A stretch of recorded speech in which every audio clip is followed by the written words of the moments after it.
여러분 지난 몇 주간의 시리즈 설교 가운데에서 느끼셨는지 모르겠지만 사실은 우리가 복음서를 읽고 사도행전이나 서신서를 연구하고 묵상하다 보면 우리가 신앙생활이라고 불러왔던 그 신앙생활의 방향이나 이 개념을 조금 수정해야 되는 거 아닌가라는 그런 필요가 있다는 것을 사실은 조금 알게 됩니다.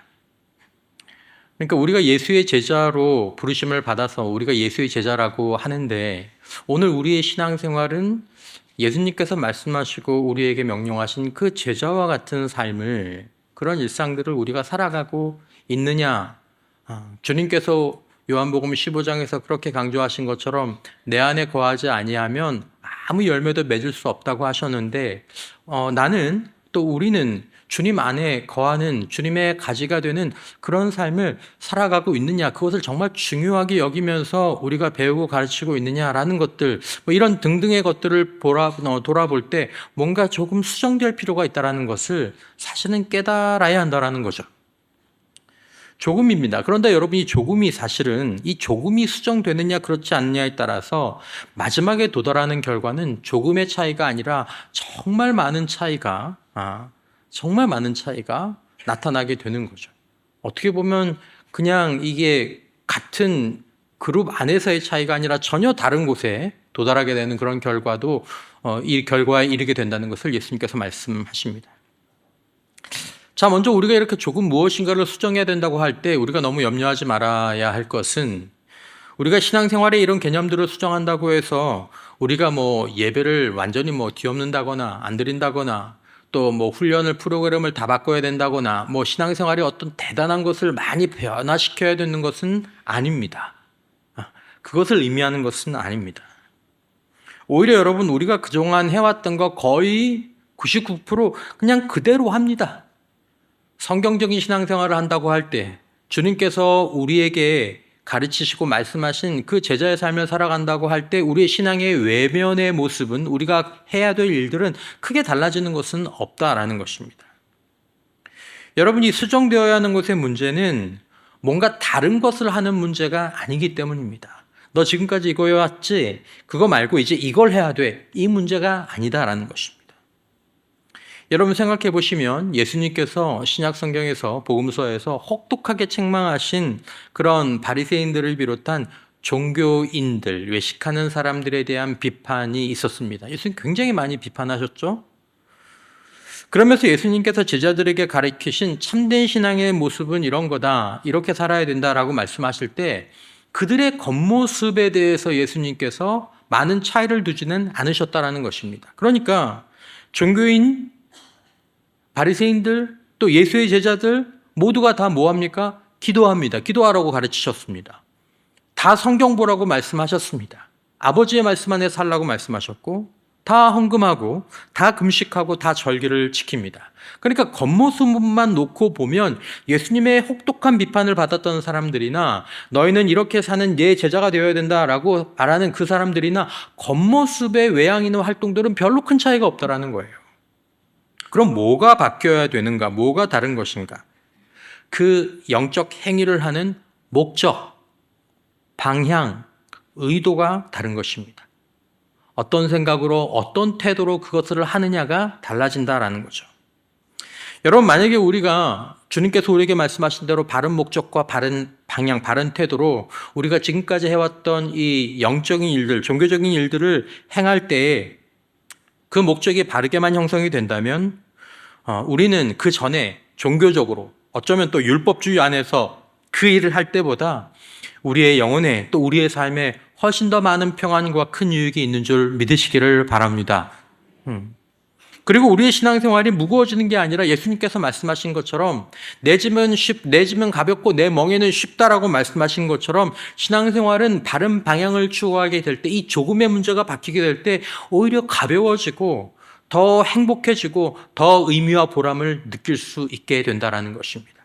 하지만 이 조금의 문제가 변하지 않고 그냥 남아있으면 신앙생활은 굉장히 짐처럼 느껴질 거고 우리는 외식하는 자가 되어가게 되고 뭔가 우리 사이 안에 이 내면의 갈등들을 피할 수 없게 된다는 거죠. 지난 5주 동안에 우리가 함께 나눈 내용들은 사실은 그런 수정에 관한 부분이었습니다. 여러분, 우리 남은 삶과 신앙인 가운데에서 우리가 이제 이거면 됐다라는 이 완성된 지점까지 도달하지는 못할 것입니다.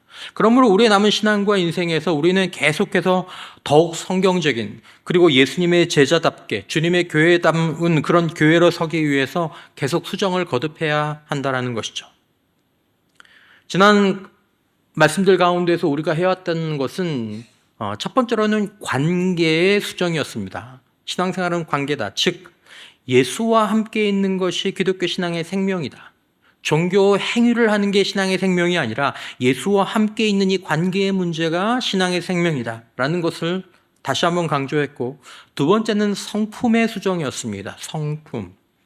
그러니까 예수님을 닮아가는 것, 그것이 아는 게 많아지거나 우리가 많은 일을 하는 것보다 더 중요한 것은 예수와 함께 있으면서 내 안에 계신 예수가 나를 통해서 드러나는 그런 성품의 변화가 있는 것이, 성령의 열매가 나타나는 것이 신앙에서는 중요한 것이고 성경적인 것이다라는 것을 나누었고, 오늘 마지막 수정은 사실 목표의 수정이라고 말할 수 있습니다. 목표. 여러분, 오늘 함께 말씀을 나누면서 저와 여러분들 모두가 우리가 질문해보고 그리고 그 질문에 대답해야 될 것이 이런 것입니다. 나는 도대체 무엇을 하려고 오늘 신앙생활을 하고 있는가? 나는 무엇을 하려고 지난 5년간, 10년간, 20년간 신앙생활을 해왔는가?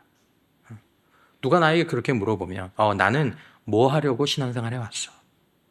나 뭐 하려고 지난 50년 동안, 아니면 지난 10년 동안, 5년 동안 노력해왔어? 뭘 하려고? 코모의 책에 보면 그런 예가 나옵니다. 그 교회의 4년 과정에 배관공 수습 과정을 밟고 있는 그런 청년이 있었던 것 같아요. 질문하는 거죠. 여러분, 이 4년의 배관공 수습 과정을 밟고 있는 이 청년이 왜 무슨 목표를 가지고 그 4년의 시간을 보내고 있겠느냐라는 거죠. 배관에 관한 책을 읽거나 쓰기 위해서, 아니면 배관 이론을 알기 위해서, 아니면 어쩌다 집 화장실 새는 수도꼭지 하나를 고치기 위해서 그 4년의 시간을 이 배관공 과정을 배우면서 이 청년이 지내고 있겠느냐라는 거죠. 목적이 무엇입니까? 진짜 배관공이 되는 것. 그래서 낡고 무너진 배관을 자기가 직접 고칠 수 있는 그런 사람이 되기 위해서 4년을 배우고 다니지 않았느냐라는 거죠. 여러분, 의대생들이 12년이 넘는 긴 훈련 과정을 거치는 이유는 무엇입니까? 의학 용어를 듣고 말하기 위해서입니까? 아니죠. 12년의 공부를 하는 이유는, 그 시간을 투자하는 이유는 자기가 진짜 의사가 되어서 실제로 환자를 진료하기 위한 것 아니냐라는 것이죠.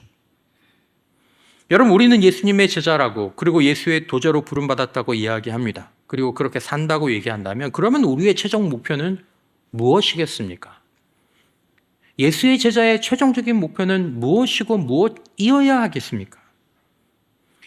우리의 스승이신 예수님께서 말씀하시고 행하신 것을 제자인 또 도제인 우리도 그렇게 시간이 지나서 배워서 그렇게 말하고 그렇게 행할 수 있는 사람이 되기 위해서 우리가 이 길 위에 있는 것 아니냐라는 것입니다. 그러면 우리가 질문해 보는 거죠. 이것이 과연 우리 신앙생활과 우리 사역의 목표냐라는 거죠. 내가 신앙생활하는 이유는 내가 예수님께 배워서 내가 예수님처럼 행하는 거야. 내가 예수님의 제자가 된 이유는 예수님처럼 행하기 위해서 내가 지금 이렇게 배우고 있는 거야. 그래서 내가 예배하고 있는 거고, 기도하고 있는 거고, 봉사하고 있는 거고, 내가 훈련받고 있는 거야. 여러분, 우리의 신앙과 우리 사역의 목표가 무엇입니까? 우리는 5년, 10년, 이 자리에는 20년이 훌쩍 넘는 시간 동안 신앙생활을 하신 분들도 많이 있습니다. 여러분, 우리가 아는 것처럼 어떤 영역이 되었든지 목표가 상실되고 목표가 변질되면 반드시 과정의 변질과 퇴보가 찾아오게 됩니다. 어떤 아이들이 공부를 할 때 공부의 목표가 변질됐다고 하죠. 그 아이는 좋은 학교를 가고 싶은 것도 없고 자기가 뭔가를 배워서 하고 싶은 마음도 없어요. 그냥 학교를 다니니까 다니는 거예요. 그런 목표를 가지고 있다면 그 아이가 동일하게 다른 아이들처럼 중학교 3년, 고등학교 3년, 6년의 과정을 거치더라도 그 아이는 그것을 배우는 동안 무관심하고 게으르고 성과가 없게 됩니다. 왜냐하면 목표가 변질되었기 때문이죠. 우리의 목표는 어떨까요? 예수님의 마지막 말씀이 무엇이었습니까? 마태복음 28장에 그러므로 너희는 가서 모든 민족을 제자로 삼아 아버지와 아들과 성령의 이름으로 세례를 주고 내가 너희에게 분부한 모든 것을. 예수님이 무엇을 분부하셨죠? 그냥 말로 하신 것을 말씀하시는 것입니까? 내가 했던 것을, 내가 가르쳤던 것을, 모든 것을 가르쳐 지키게 하라. 내가 했던 것을 너희가 해라. 내가 세상 끝날까지 너희와 항상 함께 있으리라 하시니라. 이것이 기독교 신앙의 목표였습니다. 목표이죠. 이제 네가 나의 일을 이어받으라는 것입니다. 여러분, 복음서가 예수님께서 시작하신 일에 대한 기록이라면 사도행전은 예수님의 제자들이 그 일을 계속해서 이어간 기록이라고 얘기할 수 있습니다.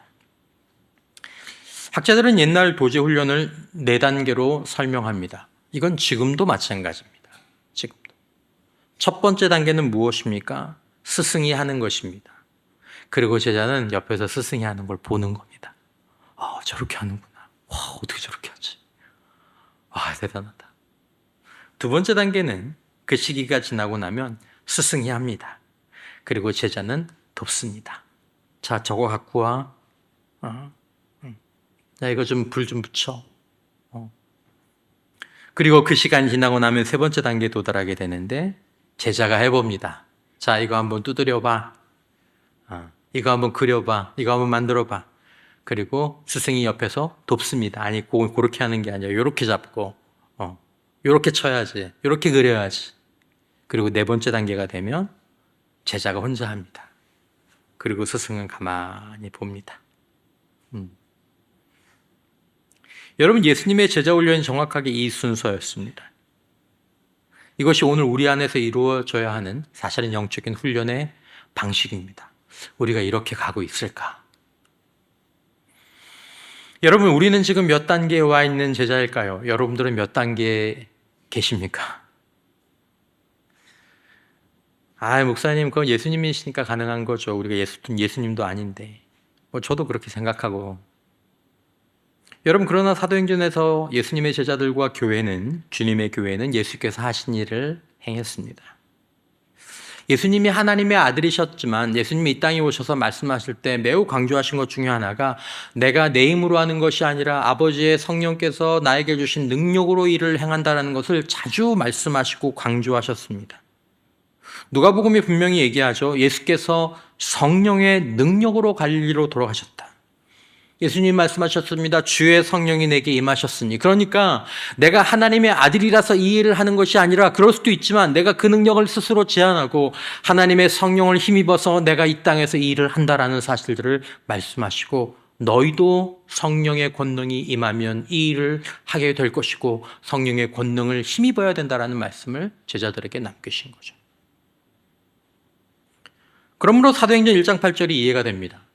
오직 성령이 너희에게 임하시면 너희가 권능을 받고 예루살렘과 온 유대와 사마리아와 땅끝까지 이르러 내 무엇이 되리라? 증인이 되시라. 여러분, 예수님의 증인이 된다는 말이 무슨 말씀입니까? 예수님이 이런 일 하셨고요, 저런 일. 그 말이 아닙니다. 예수의 증인이 된다는 말은 예수가 하신 일을 우리가 하게 되는 겁니다. 예수의 영향력이 우리에게서 나타나게 되는 것이 바로 증인입니다. 예수님은 돌아가시기 직전에 이렇게 말씀하셨습니다. 요한복음 14장 12절. 내가 진실로 진실로 너희에게 이르노니 나를 믿는 자는 내가 하는 일을 그도 할 것이요 또한 그보다 더 큰 일도 하리니 이는 내가 아버지께로 감이라. 그보다 큰 일, 내가 한 일보다 큰 일을 할 것이다. 고메의 말처럼 신약학자들은 이 더 큰 일이 정확하게 무엇인지에 대해서는 논쟁합니다. 이 더 큰 일이 이거다, 저거다, 이런 일이다, 저런 일이다. 그러나 논쟁하지 않는 건 뭐냐 하면 무엇이 됐든지 간에 여기서 말하는 큰 일은 더 작은 일을 뜻하는 건 아니다라는 거죠. 무엇이든지 간에 더 작은 일을 뜻하는 건 아니다. 여러분, 예수님께서 구체적으로 무엇을 하셨습니까? 고모의 책에 나오는 그 톰 체스터 목사님의 얘기를 보면 아주 재미있습니다. 누가복음에 인자가 온 것은 이라는 것이 두 번 나오는데, 인자가 온 이유는 첫 번째는 인자가 온 것은 잃어버린 자를 찾아 구원하려 함이니라. 예수님의 사명이 이거라는 거죠. 자, 그런데 두 번째, 인자가 온 것은, 인자는 와서 먹고 마시매라고 말씀하십니다. 자, 이것은 예수님께서 그 사명을 이루신 방법이다라고 이 저자가 제안하는 거죠. 근데 정말 이게 깊이 생각해 볼 문제입니다. 똑같은 영어의 M으로 시작하죠. 미션, 메소드. 여러분 생각해 보십시오. 복음서의 예수님은 어떻게 예수님 주변에 그 적대적인 사람들로 가득한 그 세상 한복판에서 사시면서 그런 세상에서 예수님은 어떻게 사람들을 하나님의 나라로 초대하셨습니까? 어떤 방법으로 예수님은 그 사명을 이루셨습니까? 구원의 사명을 어떻게 이루셨죠? 환대로 하셨습니다. 먹고 마심, 함께 먹고 마심, 한 번, 한 끼의 식사로 거기서 예수님의 사명을 감당하셨습니다. 우리가 굉장히 주목해야 될 부분입니다.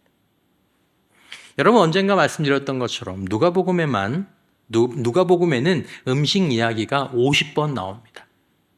이 부분을 좀 연구하고 책을 냈던 그 책이 이제는 굉장히 유명한 책이 됐지만 거기에 이제 유명한 인용문이 나오죠. 누가복음에서의 예수님은 셋 중에 하나인데 어떤 예수님이냐면 식사하러 가시는 중에 예수님이거나 식사 중에 예수님이시거나 식사를 마치고 나오는 중에 예수님이시다. 모든 게 식사와 연결되어 있다는 거죠.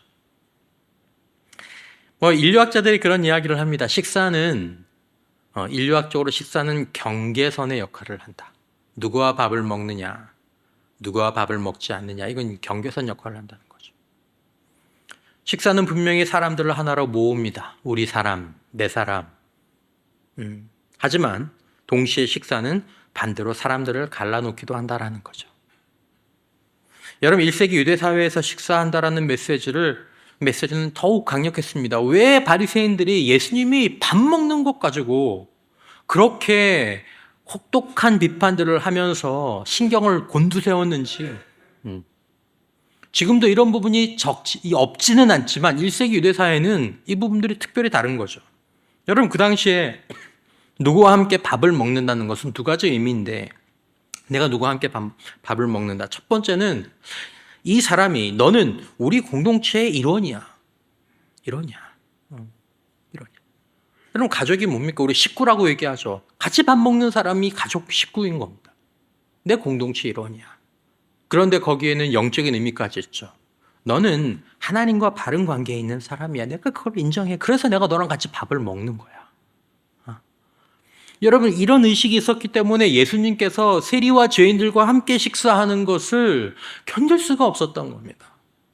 그걸 그냥 두고 볼 수가 없었던 거죠. 그래서 유명한 말이지만 책에도 인용됐지만 한 신학자는 이렇게 썼습니다. 예수님은 식사하시는 방식 때문에 십자가에 못 박히셨다. 생각할수록 맞는 표현입니다. 예수님이 식사만 그 사람들하고 안 했어도 예수님이 죽지 않으셨을 거예요. 여러분 식사는 우리의 식사 습관은 때로는 담을 치는 행위가 될 수도 있고 그 똑같은 식사 자리가 때로는 문을 여는 행위가 될 수도 있습니다. 어떤 사람의 식사는 담인 경우가 많고 어떤 사람의 식사는 문인 경우가 많이 있습니다. 여러분과 저의 식사는 어떠신가요? 여러분 예수님의 식탁은 사람을 막아서고 구별하는 담이 아니었습니다. 하나님의 나라로 들어오라고 활짝 열어두는 그 문이 예수님의 식사 자리였습니다. 여러분 교회에서 밥을 하는 일이요, 이게 단순한 봉사가 아닙니다. 교회에서 밥을 하는 일은 하나님 나라의 미션, 사명을 이루는 방법, 메소드가 되는 거죠. 여러분 식당에서 섬기시는 봉사자는 주일 강단의 설교자만큼 중요합니다. 제가 성경을 보면서 목회를 하면서 더 그 생각을 많이 하게 됩니다. 주방의 봉사자가 어떤 날은 주방의 봉사자가 설교자보다 더 중요할지도 모릅니다. 더 중요하죠. 여러분, 가령 여러분들이 이사를 가셔서 교회를 선택하는데 목사님의 설교만 좋은 교회가 있어요. A라는 교회에 목사님의 설교만 좋아요. 근데 B라는 교회를 가봤더니 목사님의 설교는 뭐 평범해요. 근데 식탁의 교재가 참 따뜻하고 풍성해요. 어느 교회 가시겠어요? 목사님, 영의 양식이 중요하지. 밥이야 뭐 안 먹어도 됩니다. 그렇습니까? 이민교회나 선교지에서는 이 뭐 식사가 미치는 영향이 더욱 크죠. 선교적 환경에서는. 그러니까 여러분, 선교적 환경, 전도적 환경에서는 식사가 미치는 영향이 정말 크다라는 것입니다. 아무리 교회에 좋은 목사가 있어도 환대와 섬김의 식사의 자리가 마련되지 않으면 그분이 그 교회 목사와 연결될 수 있는 고리가 없는 거죠. 저희 아버님은 내년에 팔순이시지만 필리핀 현지에서 저보다도 더 지금도 열심히 사역하십니다. 정말 제가 이런 생각이 들 정도로 어떻게 저렇게 열심히 하시나 그런 생각이 들 정도로. 제가 작년에 찾아뵀는데 그 매주 이제 어느 필리핀 한인교회에서 매주 예배를 드리시더라고요. 그래서 제가 여쭤봤죠. 아버지, 그 교회 뭐가 그 좋아서 매주 그 교회를 가시냐 그랬더니 야, 거기가 점심을 한식으로 잘 준다. 한식으로 잘 줘. 이유가 그거였어. 목사님이 저런 얘기 하는 겁니까? 이제 드디어 밥할 때가 다 됐나 보다. 여러분, 그렇게 생각하지 마시고 설교 시리즈에 이 내용이 있어서 말씀을 드리는 겁니다. 그 챕터에 이 내용이 있어요. 이 식탁의 문제가. 여러분, 주방봉사는 그 전도 그 자체는 아니고 선교 그 자체는 아닐지 모르겠지만 전도와 선교의 귀한 통로와 방법입니다. 주님이 사용하신, 주님께 그 식사자를 섬겨주는 그 복음서에 나와 있지 않은 그런 여인들이 없었다면, 그런 한대의 집들이 없었다면 주님이 사역을 못하셨어요. 주님이 쓰신 방법이에요. 그러니까 여러분, 귀하게 여겨주십시오. 보이지 않는 자리에서 땀 흘리며 섬기는 서로를 우리가 미션을 위한 주님의 도구가 된다. 이것을 기억하면서 여러분 한번 따라서 해주시기 바랍니다. 육신의 밥이 있어야 영혼의 밥도 의미가 있습니다. 그렇습니다. 육신의 밥이 있어야. 여러분, 예수님은 소위 말하는 환대의 핵심이 이겁니다. 식탁이죠. 교회에서 환영해요. 와서 너무 좋아요. 그런데 밥 먹으러 갈 때는 가세요. 우리끼리 먹게요. 환대가 아니죠. 환대의 중심에 식탁이 있고 차가 있고 교제가 있죠. 여러분, 이 방법이 우리에게 무엇을 말해주고 있습니까? 첫 번째는 우리가 이미 하고 있는 일이라는 것입니다. 우리는 이미 밥을 먹죠. 새로운 일을 시작할 필요가 없습니다. 단지 우리가 먹는 그 중에 몇 끼를 하나님의 환대를 전하는 용도로 나누라는 것입니다. 내 식탁을 담이 아닌 문이 되는 식탁으로 변화시키라는 것입니다. 당신이 예수의 제자로 살아가려고 한다면 이 별거 아닌 것 같아 보이는 이 부분이 굉장히 중요한 문제라는 거죠. 언제까지 담이 되는 식탁으로만 살아가겠냐라는 거죠. 맨날 그 사람, 맨날 내 사람. 여러분, 우리의 식탁이 돌아서야 합니다. 두 번째, 누구나 할 수 있다는 거죠. 신학 학위가 필요한 것도 아니고 잡지에 나오는 그런 근사한 식당이나 환경이 필요한 것도 아닙니다. 식탁 하나면 되는 것입니다. 여러분, 저희 교회에서 그 나누는 식사가 맛있습니다. 하지만 여러분, 여기서 나누는 식사가 아마 여러분들 가는 식당들 비교하면 얼마나 초라하겠습니까? 반찬도 몇 가지 없고. 그럼에도 불구하고 여러분, 거기서 이방인, 외로운 사람, 경계 밖에 있는 사람들을 향해 식탁이 열리면 우리는 거기서 큰 위로를 받습니다. 새 가족들이, 또 교회 처음 오신 분들이 그 소박한 식탁에 오셔서 같이 드시고, 그리고 식탁에서 얘기하고 돌아갈 때 목사님의 설교는 기억이 안 나도 그 식탁에서 나오는 그 환대와 따뜻함을 기억하고 집으로 돌아가서 다음 주도 나오는 거예요. 여러분, 식탁이 베풀어지면 대화가 이루어집니다. 예수님은 환대의 자리에서 복음을 나누었습니다. 목사님, 밥은 내가 같이 먹을 수 있는데 복음 나누는 건 너무 어려운데요. 그러실지 모르겠지만 그건 사역자도 마찬가지입니다. 우리 교회는 좀 다르지만 오늘날 우리 세대의 전도에 있어서의 가장 큰 문제는 전도 방법이 촌스럽다거나 거칠다거나 하는 문제 이전에 아예 전도를 안 한다라는 게 우리 세대의 영적인 문제입니다. 아예 전도를 안 해요. 우리 교회는 좀 다르지만. 그런데 여러분 생각해 보십시오. 사실은 모든 사람이 다 복음을 전하는 사람입니다. 어떤 사람은 물질의 복음, 어떤 사람은 음식의 복음, 어떤 사람은 건강의 복음, 어떤 사람은 여행의 복음, 어떤 사람은 정치 사회의 복음, 다 복음을 전합니다. 어디에 희망이 있고 어디에 구원을 찾고 뭐가 좋고 어떤 게 좋은 삶이고 이걸 말하는 건 다 복음을 나누는 것입니다. 그러니까 여러분, 질문은 우리가 복음을 전하느냐 마느냐 이 문제가 아니고 당신이 전하는 복음은 어떤 복음이냐라는 거죠. 나는 어떤 복음을 전하는 사람이냐라는 것입니다. 여러분, 성경에서 증인은 동사이기 전에 명사입니다.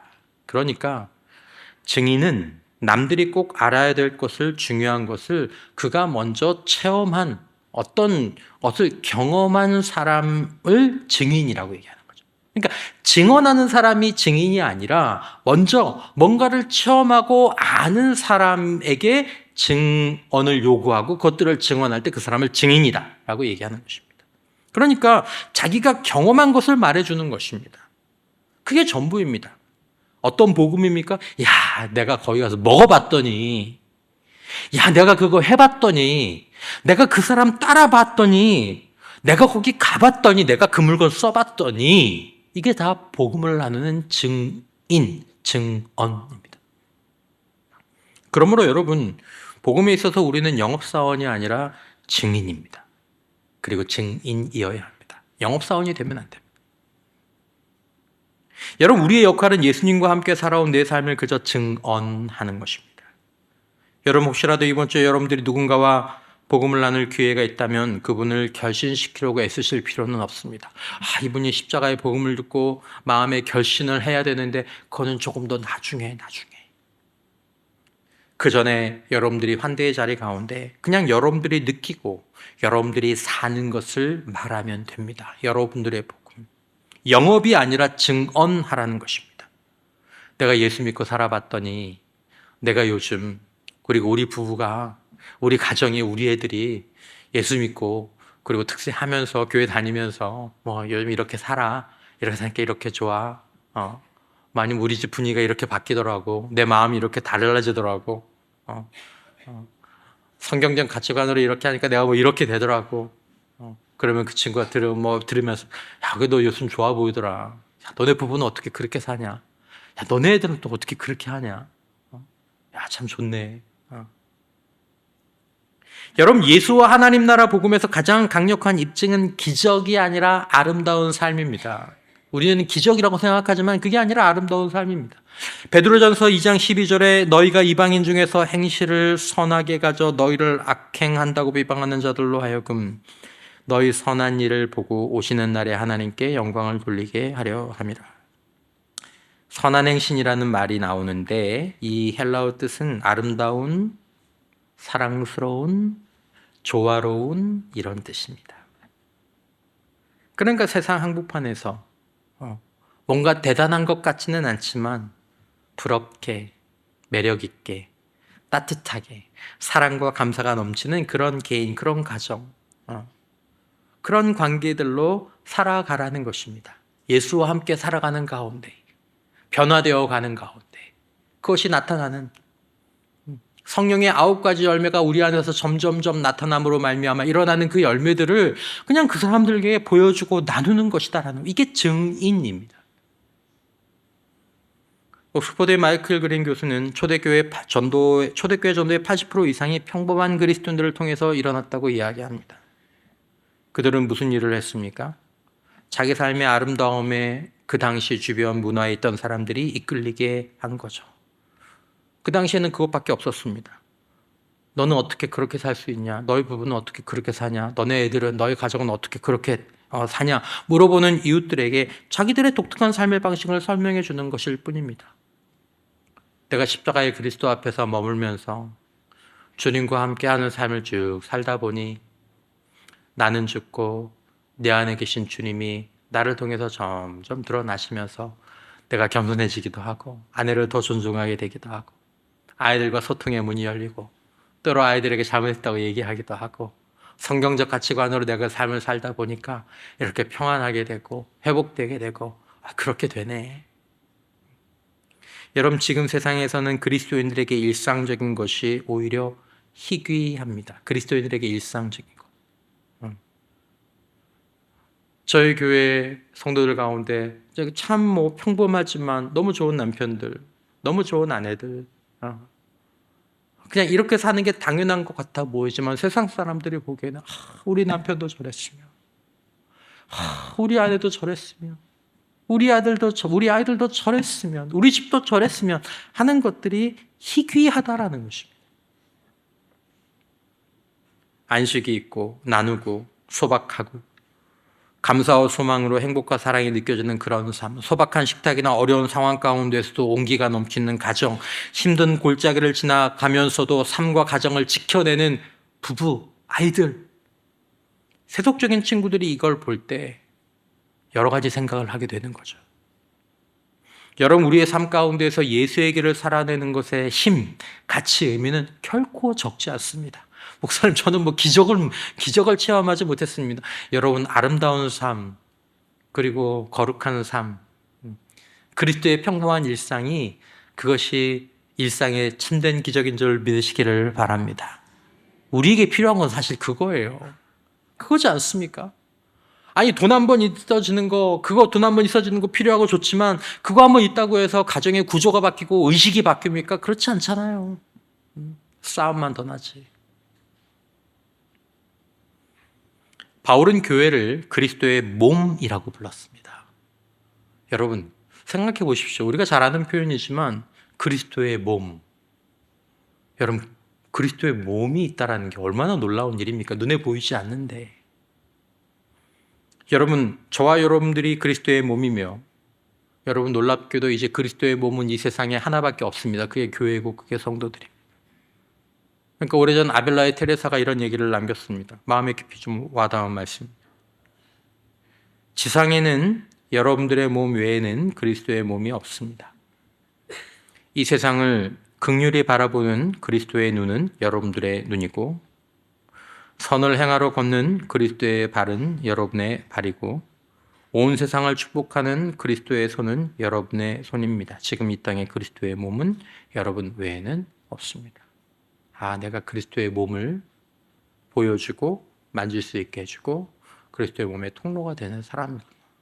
내가 그렇게 됐으면 좋겠다. 이게 예수의 제자의 삶 아닙니까? 바울신학에서 그 몸은 혼자가 아닙니다. 우리가 함께 몸이라는 뜻입니다.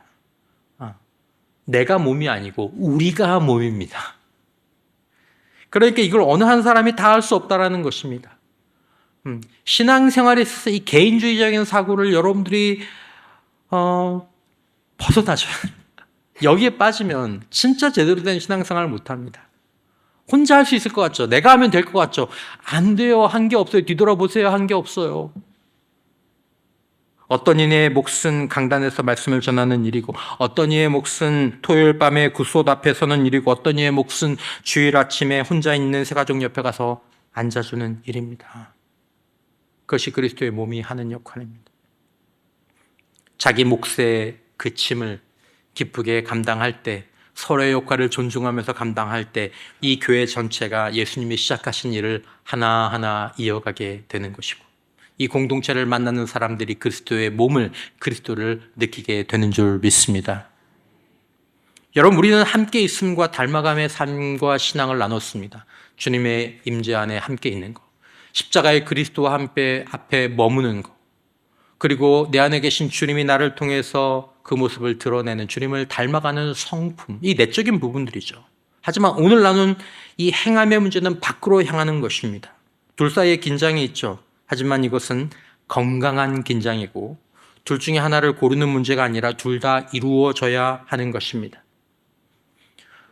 여러분, 사과나무가 사과 열매를 맺는 거, 이건 긴장이 아니라 당연한 일입니다.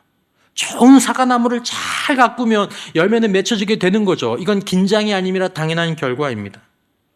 여러분, 세상에서 선을 행하고 열심히 일하고 이웃을 섬기는 활동적인 그런 삶은 우리의 묵상하는 삶의 반대가 아니라 그것은 주님 안에 머무는 삶에서 자연스럽게 맺히는 열매와도 같은 것입니다. 오히려 반드시 나타나야 되는 것이죠. 여러분, 묵상의 반대는 중요하지도 않은 일들에 하루 종일 끌려다니며 반응하는 그런 삶입니다. 묵상의 반대는 급한 일의 횡포에 밀려다니고 유행을 쫓아다니고 허상뿐인 사다리를 오르느라고 한 번뿐인 이 인생을 흘려보내는 삶입니다. 여러분, 세월이 빠릅니다. 이제 가을이에요. 여러분, 우리는 어떻게 살아야 할까요? 살 수 있을까요? 고모의 책에 나오는 칼리스토스 웨어의 말입니다. 제가 좀 천천히 읽어보겠습니다. 좀 느껴보시면 좋을 것 같아요. 이 시각, 이 순간부터 나는 세상을 걸어가기 시작할 수 있다. 이 세상이 하나님의 세상이라는 것, 내가 보고 만지는 모든 것 안에서, 내가 만나는 모든 사람 안에서 그분이 내 곁에 계신다는 것을 의식하면서 말이다. 주님과 함께 있는 가운데 이 세상이 하나님의 세상이고 모든 것 안에 또 모든 사람을 만나면서 내 안에 계신 주님 안에서 그들을 만나고 그것들을 바라보는 것. 이제 우리가 그렇게 살 수 있다는 거죠. 마틴 루터 킹 주니어의 박사 유명한 말도 있죠. 당신에게 부여된 과업이 거리의 미와 원이라면 미켈란젤로가 그림을 그리듯 섹스피어가 시를 쓰듯 베토벤이 음악을 작곡하듯 거리를 쓸라.